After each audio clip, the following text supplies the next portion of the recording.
Greetings, this is Rebecca McCarthy for South Seattle Community College and Composition 102. Today we're going to talk a little bit about how to critically read a text, whether we are reading something simple like a fairy tale, which we're going to look at today, the original story of Little Snow White, or if we are reading something more academically composed or even a piece of literary fiction or nonfiction. There are many things that we can do to help us understand the text better, to break apart that text, and to critically analyze the text that we are being given so we can find deeper meaning and really construct informed arguments about our readings. So today we're going to look at Little Snow White, the original story by Jacob and Wilhelm Grimm. And we're going to look at a couple things. First of all, we're going to look at what is being said in the story, the metaphors that we might find, the story points that we might find, the character points that we might find. But we're also going to look at what is not being said in the story, what characters are not introduced and why, what topics are not introduced and why, what questions should be popping up in our heads as we're reading this. But we're also going to look at the process of reading. How do we read something so we can get the most out of it? And what kind of notes should we be taking? So I'm going to look at all of these different aspects with this small story. I'm going to break the story apart. But the first thing I want to introduce to you is this idea of how to read something. Many of us, especially when we are in school, we are confronted with a lot of reading, tons of reading. And often what we do is we dive right into it. We take notes. We try to get all of our reading done. I mean, if you have taken multiple classes, you know how difficult it is to get all the reading done. But if you really need to understand a text, if you're looking to memorize, if you're looking to retain information, you really have to take time in your reading. There is just no two ways about it. People who read a text more than once are more likely to retain the information, to understand the information, and be able to process the information. So what I always advise is, before you take any notes at all, I want you to pick up what required reading you have and just read it. Don't take any notes. Don't try to critically break it apart. Just read it. The first time through, you're just trying to get a really good overview of the information, the argument that the author is giving you, and so on and so forth. After you do this first reading, take a moment and write down your thoughts about it. Can you figure out what the thesis statement or what the author's argument is? Are there any main points that stood out to you in a rather profound way? Is there anything that you have any questions about that you weren't sure about throughout the first reading? Just go ahead and put that information down, but do that after you've done the reading. Don't annotate at this point the first time through. Annotation refers to basically notes and observations that we write down when we read a text, right? Annotation should happen the second time through. And because by the time you read a text the second time through, you are more prepared to really bring out the important points of that text. So after you've read the second time through, consider doing little things, not only making notes, but circling words, circling plot points, circling arguments and authors that might have been brought up through the text, things that you want to go back to and observe. So I did this through Little Snow White. I've read it through actually several times, and then I went through and I annotated by putting tiny notes in the margins and circling different words. And so let's look in the beginning. The first paragraph of this, we are introduced to the queen and her hope for a daughter. And some of the words I circled in this first paragraph are snowflakes, feathers from heaven, a beautiful queen, black ebony wood, blood, red on white, as white as snow, as red as blood, and as black as this frame. And then the phrase, Little Snow White.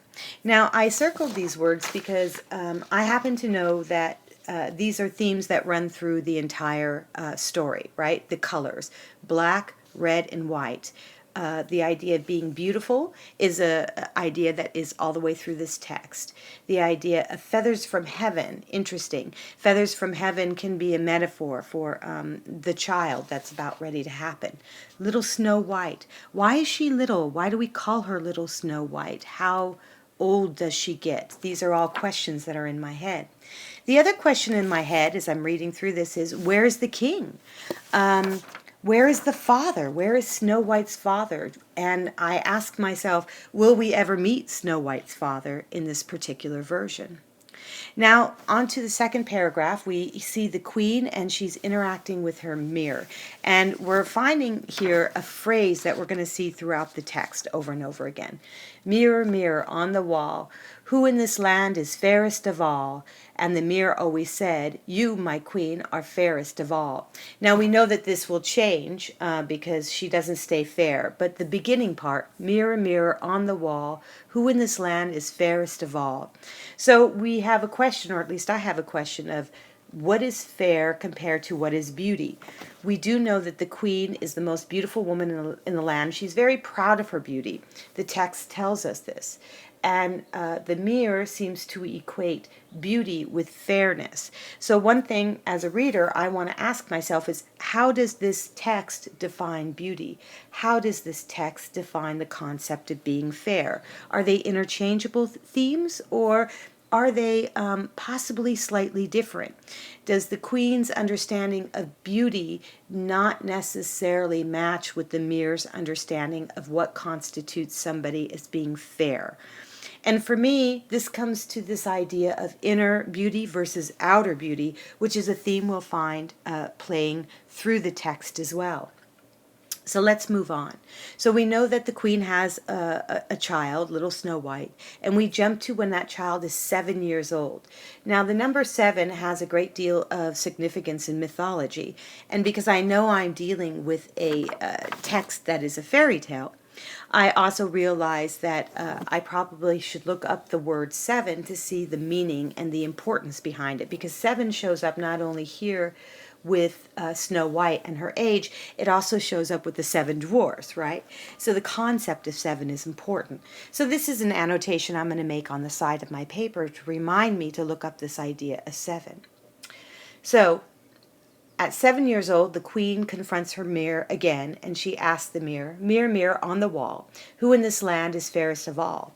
But this time the mirror says, you, my queen, are fair, it is true, but little Snow White is still 1,000 times fairer than you. Again, I am stuck by, what is the difference between beauty, or being beautiful, and being fair? Is it fair, and this is fair like good or bad, is it fair to compare a queen who is an older woman to a child's beauty who, we have a young girl who is 7? And so is fairness in this case something to do with innocence?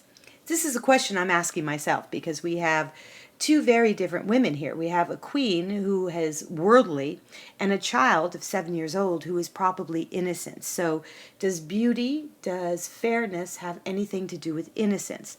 That's a question I'm asking myself, and I'm writing on the side of my paper now. So the queen hears this, and she becomes pale with envy.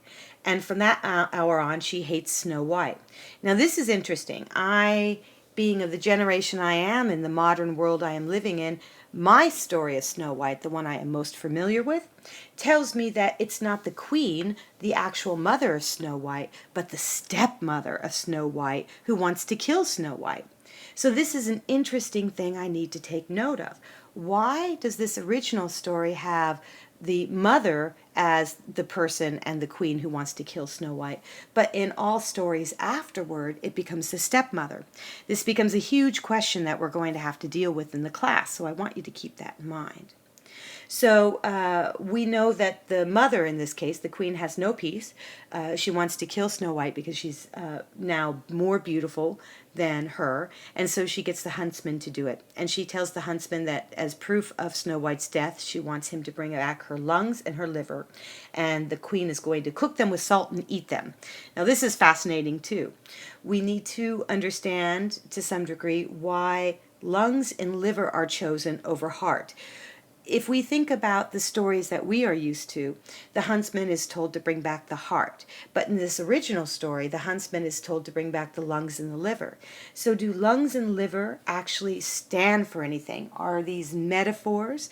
Is this something we should look up? Probably, because this becomes a pivotal change and a point between this story and later stories we'll read. And why salt? Why is she going to cook them in salt? And why is she going to eat them at all? Why eat them? Why eat this child's, her own child's organs? That's another question that we're going to be left with. So definitely I'm annotating on the side of my story to look this up. So the huntsman takes Snow White out into the woods, but Snow White is so beautiful that he can't kill her. And he figures that the wild animals will kill her anyway, so he lets her go and she runs. And instead of bringing back Snow White's lungs and liver, he kills a boar and he brings those back. And the queen cooks the boar's liver and lungs and eats it, and she thinks that it's Snow White. But Snow White does not get eaten by animals, and unlike the Disney version, which we'll look at later, she makes a pretty quick journey through the forest, and she doesn't confront any animals as far as we know. She immediately goes to the Seven Dwarfs' house, and we will pick up at the Seven Dwarfs' house as soon as we go to the second half of this podcast. Until then, thank you for listening. Goodbye.